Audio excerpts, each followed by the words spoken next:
What's going on YouTube? It's your host Bruce GNT, and for today's video we got the California fires. I don't know if anyone's really been keeping track of it, but they're still going on and a lot of people are suffering, and I want to say a new fire has broken out. We're going to go over that in this video, but yeah, and before we start I just want to say hopefully like this can get resolved pretty quickly, because it seemed like it's been going on for around 2 weeks now and I don't know if they're having any type of progress.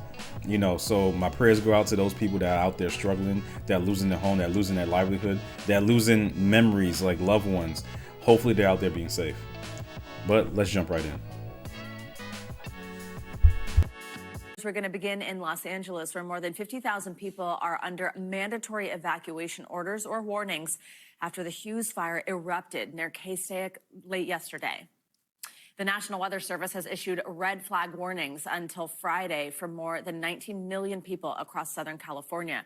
The fire broke out around 11 a.m. Wednesday morning, and within hours, it exploded across more than 10,000 acres. This new fire is just adding to the trauma of the past 3 weeks after the Palisades and Eaton wildfires decimated thousands of homes and killed dozens of people in Los Angeles. Both of those are now partially contained, but officials warn these are still 3 major active wildfires, and some residents are deeply worried about the unrelenting conditions.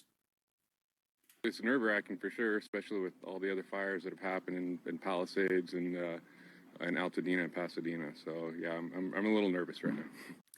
NBC News correspondent Dana Griffin is live in Valencia, California. That's just south of Castaic. Dana, good morning. I mean, officials say so far no homes or buildings have been damaged, but what are conditions like right now, and just how bad could it get? Yeah, Joe, Savannah, good morning to you. I think this is the best case scenario. We are not seeing any active flames from where we are. We are actually at a command post where we can see some National Guard vehicles actually stationed here. They have not been deployed to our knowledge, but this just shows the resources that have been on standby and ready to respond just in case. And I think that is to credit what happened here yesterday. Firefighters were able to attack the Hughes fire very quickly. This was such a fast-moving wildfire. That's why it was very concerning for residents. But as you can see, the fire there's been no forward progression of the fire. It stopped at about 10,000 acres. So this is the best case scenario. There are still some evacuation orders in place, but for residents, for now, they can breathe a little sigh of relief. Savannah? Dana, nearly 31,000 people forced to evacuate so far. I know another 23,000 under those evacuation warnings. What are officials saying about what could happen here, about this fire, how it's different maybe from the Palisades and Eaton fires we've been talking about? Yeah, that's such a good point. I will say that when the Palisades and Eaton fires broke out 2 weeks ago, that was that particularly dangerous situation where you had 100-mile-per-hour winds. This came in overnight, so caught a lot of people off guard, and also a lot of homes were closer together, much more densely populated neighborhoods compared to this fire, the Hughes fire, that started in a remote area in the hills and the mountains. So crews were able to spot it, try to drop water on it, and people saw this one coming. And this time around, officials say that more people evacuated. They didn't have to try to plead with people to leave like we had a couple of weeks ago. And that was also key. And I think because of the trauma that we've experienced in LA, people are on edge. So people were not waiting around to see what this fire was going to do. And because we have all of these resources here from other states, from other countries in our region, they're able to jump on these fires a lot quicker. Joe? I mean, a sign of just how quickly things can change, Dana. There was a separate evacuation warning issued just after midnight California time. That was just a brush fire in Sepulveda Pass that's north of Beverly Hills, but that's so close to so many homes. What can you tell us about that?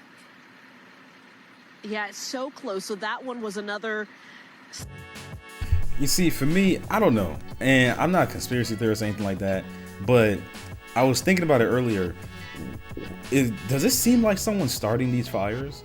Because it's happening sometimes in most offhand and remote places where it's just like, okay, you know, and I do remember hearing something, I'm not sure like the validity of it, but I do remember hearing something about like there was like a potential person that was starting these fires and it could have been like an arson situation. Hopefully it's not. Well, I can't say that. I don't know what's worse, like someone actually starting this fire because of some twisted reason, or this happened because of negligence and Mother Nature just coinciding and working together really well. But yeah, I don't know. Let me know in the comments what you think, because honestly, the more I see this, the more I'm just thinking, okay, this might be someone doing this. Sticky situation for people that got those alerts overnight. That was only about 40 acres. So again, another scenario where firefighters were pre-deployed in some of these areas. They were able to knock that fire down pretty quickly. Evacuation orders have been lifted in that community. So for people that live in that area, I'm sure they are so grateful for the firefighters that have been working around the clock tirelessly to make sure that these fires that have been popping up across our region are put out as quickly as possible. And one other thing that just kind of I thought about was the fact that the winds have been strong. We are still under that red flag warning, but they were not as gusty to where the helicopters couldn't be up.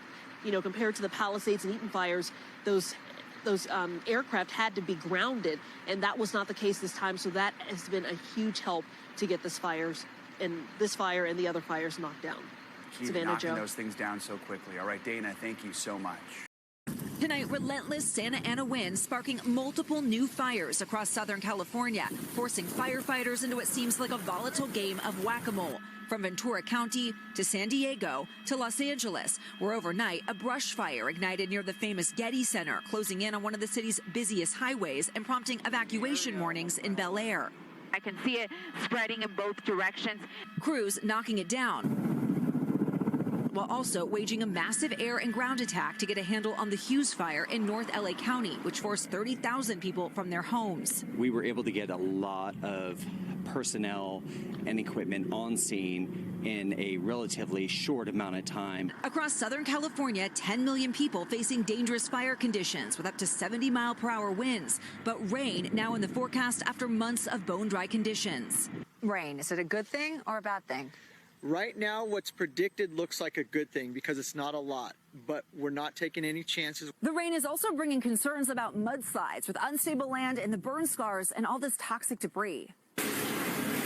Crews clearing debris, installing concrete barriers, and giving out sandbags to shore up vulnerable areas. If the rain does pound for a significant period of time, there will be a slide. Despite a city on edge, multiple schools near Altadena reopening for the first time since the Eaton fire. Some of my best friends might have lost their homes. I only know one whose house burned to the ground, so that was a sad thing. An attempt to return to normalcy as the fire threat looms large.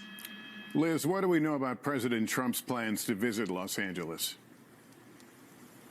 Well, Lester, we expect that President Trump will visit Los Angeles tomorrow. We expect that he will survey and view some of the damage from these wildfires, some of the communities ravaged by these fires, like here in Malibu from the Palisades fire. You can see this is just an example of the destruction, these coastal homes all destroyed. Usually you cannot even see the Pacific Ocean here on the Pacific Coast Highway. Meanwhile, state officials here in California say that they have now secured $2.5 billion in state funding, which will be specifically targeted, they say, to clean up and recovery here in Los Angeles. Lester. Thanks for watching. Stay. Yeah, that's sad because now they're losing their livelihood. Like I said earlier, these kids, they've lost so much, you know.